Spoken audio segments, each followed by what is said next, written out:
काही मंडळी जास्तही असू शकतात या वाहनात अशी शक्यता आहे। काही लोक असं म्हणतात की 14 पेक्षा जास्त जण या वाहनामध्ये असू शकतात। प्रत्यक्षात पूर्ण रेस्क्यू ऑपरेशन झाल्यावरच आपल्याला परिस्थिती कळू शकेल।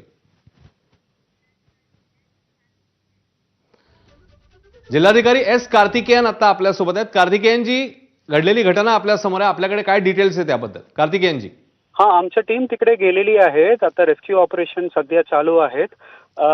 पण एक्झॅक्टली किती लोकांचं हे झालं, किती लोकांच्या आपण बाहेर काढलेली आहे तो आकडेवारी मी सुद्धा तिकडे निघालेली आहे।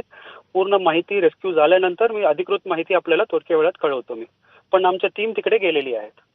किती वाजता ही घटना घडली आणि नेमकं काय घडलं याबद्दल काही कळलंय आपल्याला? हा जवळपास 5:45 वाजता हा घटना घडलेली आहेत। आम्ही इमिडिएटली टीम रिस्पॉन्स टाइम आम्हाला अंडर 15 मिनिट्स होतं। आमची टीम तिथे गेलेली आहे आणि आता मी निघालेली आहेत आणि हे रोडच्या जवळच्या विहीरमध्ये पिकअप व्हॅन पडलेली असं माहिती, प्रेमा फेसी माहिती असं आहे।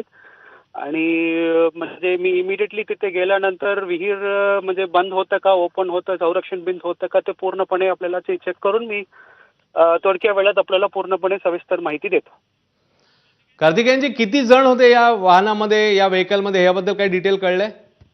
हा, म्हणजे डिटेल्स कळलेले आहेत पण डिटेल्स खूप व्हेरी होत आहेत। काही जण म्हणतात की 15-20 जण होते, काही लोक म्हणतात की कमी लोक होते म्हणून। पण अधिकृत माहिती तिथे पूर्ण कॅओस असल्यामुळे मी पूर्णपणे अधिकृत माहिती देऊ शकलो नाहीये। आमची टीम तिथे पोहोचलेली आहे, मी सुद्धा आता निघालेली आहे। मी माहिती प्राप्त झाल्यानंतर पूर्णपणे सविस्तर बोलतो आपल्याला। कोणकोणत्या टीम पोहोचल्यात तिकडे याबद्दल आपल्याला काही प्रेक्षकांना सांगू शकता आपण?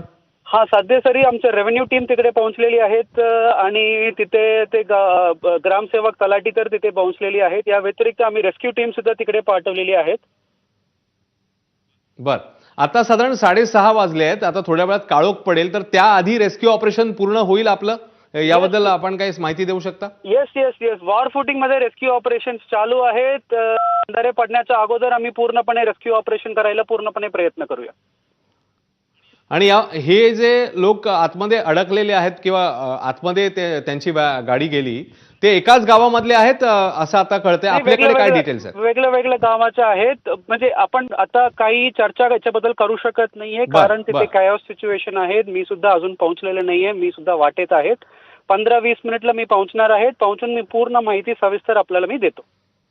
खूप खूप धन्यवाद कार्तिकेयन जी, आपण आमच्याशी बोललात त्याच्याबद्दल। जिल्हाधिकारी एस कार्तिकेयन आपल्या सोबत होते आणि अजून तपशील यायचे बाकी आहेत। नेमके किती लोक याच्यामध्ये, कोणकोणत्या गावामधले लोक याच्यामध्ये होते, या संदर्भातला स्पष्टता जी आहे ती कदाचित थोड्या वेळात येऊ शकते। जसं आता जिल्हाधिकाऱ्यांनी सांगितलं, त्यांच्या टीम्स पोहोचल्यात आणि थोड्याच वेळात जिल्हाधिकारी देखील पोहोचतायत। मात्र अतिशय भीषण असा हा अपघात, ज्याच्यामध्ये 14 जणांचा झालेला मृत्यू। सर्वजण हे पंढरपूर मधल्या रांजणी गावचे आहेत अशी सध्याची माहिती आहे। मात्र नेमके 14 जण त्याच्यामध्ये होते का, कमी होते, जास्त होते, या संदर्भातली अधिक माहिती, अधिक स्पष्टता येणाऱ्या काही मिनिटात येऊ शकते।